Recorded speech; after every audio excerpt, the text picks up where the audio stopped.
citizens to accept members of the opposite sex could potentially increase, not decrease, the potential for sexual misconduct. All rise, Judge Andrew Napolitano is here. Let me explain this, shall I? You better. If it's a men's club and they're faced with the possibility of admitting women or forced to admit women, then they are therefore increasing the likelihood of a lawsuit. Because if a man in this day and age holds the hand of a woman on a date without first asking permission, that is an assault. In come the lawyers. See what you get when you lawyers start to negotiate and litigate our most intimate and personal relationships. I've had my say, you have yours.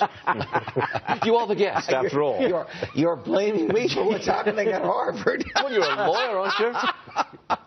You know, it's interesting. The state of Massachusetts has decided, many of these, I didn't know this till we did the research, many of these secretive. By secretive, I mean the membership rolls are secret. All male societies at Harvard. They've been in existence since the time of the American Revolution, some of them. Many of them are more modern in origin.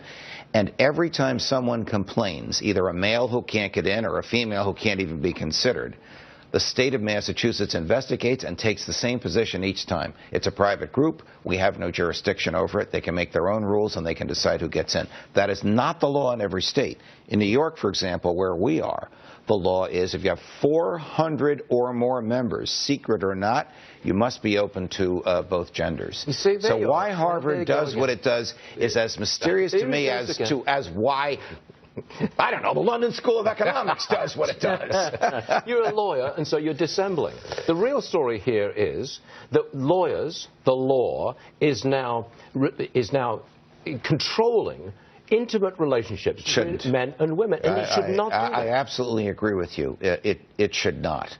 And it's gotten so sensitive, particularly on college campuses. Oh.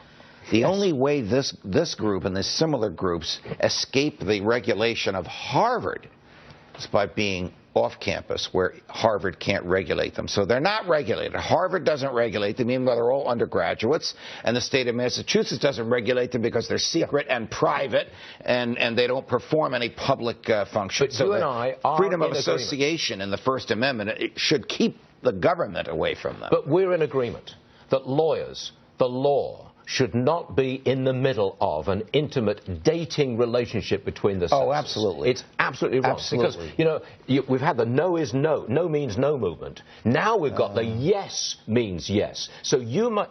What does yes mean? Yes mean? Yes, this sounds like Bill Clinton. If the young lady, let's say it's a man or woman, if it's the young lady must be asked, may I hold your hand? Failure to ask that question with she says yes is an assault.